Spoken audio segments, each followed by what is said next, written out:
These are the times when singers sing without auto-tune. First one is Benson Boone. Benson's voice hits best when it's raw. No effects, no polish, just real emotion and control. These beautiful things that I've got, please stay.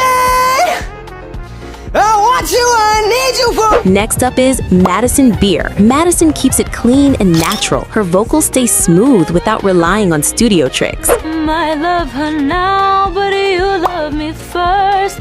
Said you'd never hurt me, but here we are.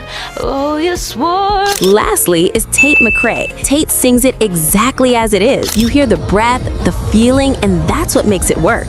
So sure of yourself, baby, don't get greedy. That you want it well.